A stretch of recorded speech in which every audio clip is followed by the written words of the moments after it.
Hi everyone, Assalamu alaikum. Welcome my dear lovely dear Master House 24. আমি মোহাম্মদ মুক্তার হোসেন ইংলিশের Mohammad Ali academy সবাইকে স্বাগতম শুভেচ্ছা এবং অনেক অনেক ভালোবাসা জানিয়ে তোমাদের জন্য ভেরি ভেরি ইম্পর্টেন্ট টপিকস নিয়ে আলোচনা করব। তোমরা যারা 6 থেকে 12 ক্লাসে যারা রয়েছো অথবা বিভিন্ন কলেজ বিশ্ববিদ্যালয়ে অ্যাডমিশন দিবা, তোমাদের এমন একটি বিষয় রয়েছে, সে বিষয়টি কি? Gap filling without rules, how to solve, how to use in English grammar. তোমরা যারা আমার চ্যানেলে নতুন রয়েছে অবশ্যই চ্যানেলটি সাবস্ক্রাইব করবে। যারা সাবস্ক্রাইব করে thank you so much. No more talk, now go to our whiteboard. Try to understand today's lesson, gap filling super tips without proof, how to solve, how to use the English grammar.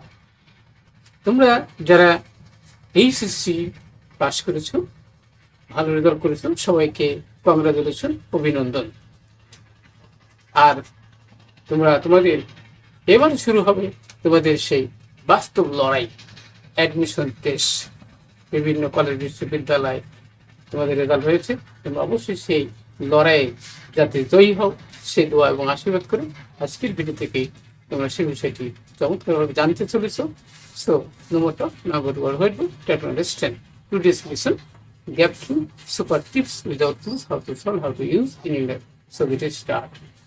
Hello my dear lovely viewers, আমার বলছেন gap filling super tips without tools, how to use or how to solve in English grammar.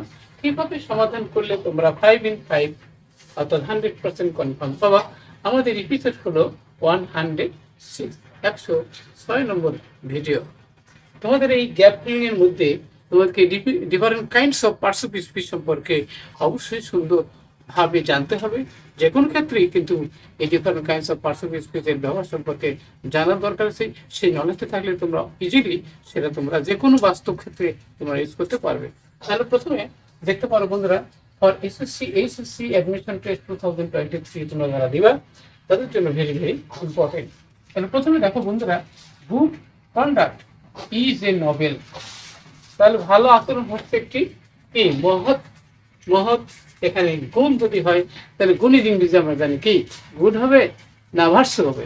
তাহলে আমরা জানি বন্ধুরা versa মানে কিন্তু গুণ, versa মানে গুণ। তাহলে ভালো আচরণ একটি মহৎ গুণ।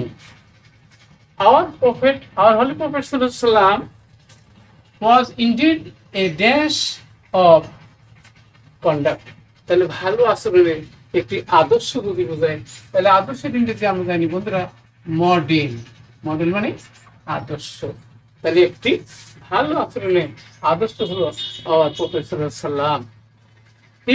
সে সবসময় কি করতো? সে প্রার্থনা করতো কিসের জন্য?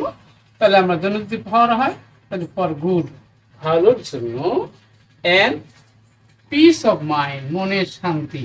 পিস অফ মাইন্ড মানে মনের শান্তির জন্য সবসময় সে কি ভালো এবং মনের শান্তির জন্য প্রার্থনা করত। এবার বলছে যে it is the good conduct, এটি হলো ভালো আচরণ।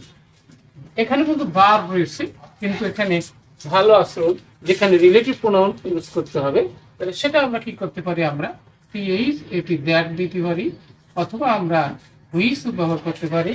Win the love of other, অন্যের ভালোবাসা কি জয় করে। মেক্স মানে তৈরি করে। দি ফো মানে কি? শত্রু। তাহলে শত্রুকে কিসে পরিণত করে?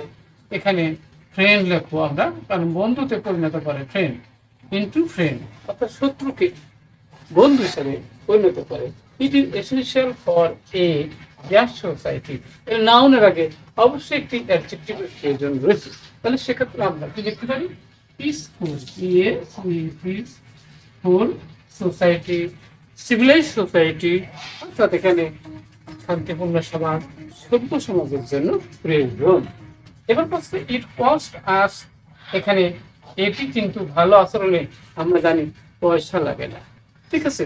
তাহলে কস্ট আস নাথিং, কিছু লাগে না, নাথিং কিছু লাগে না, অর্থাৎ নাথিং না কোনো কিছু লাগে না আমাদের, বাট ইট গিভস আস, আমাদের অনেক কিছু দিয়ে থাকে। তাহলে অনেক কিছু, মেনি থিংস মানে কি?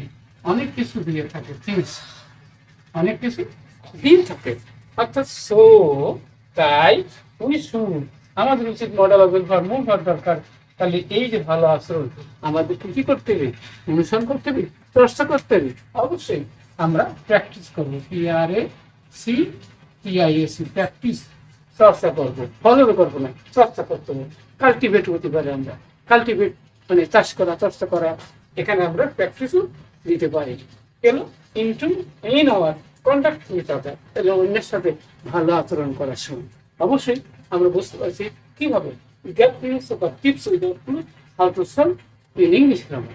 আজকের ভিডিও থেকে অবশ্যই বিষয়টি তোমরা সুন্দরভাবে জানতে পারছো, কোথায় সমস্যা এবং কি বিষয়ে বিরত, দ্রুত কমেন্টস করে জানিয়ে দাও।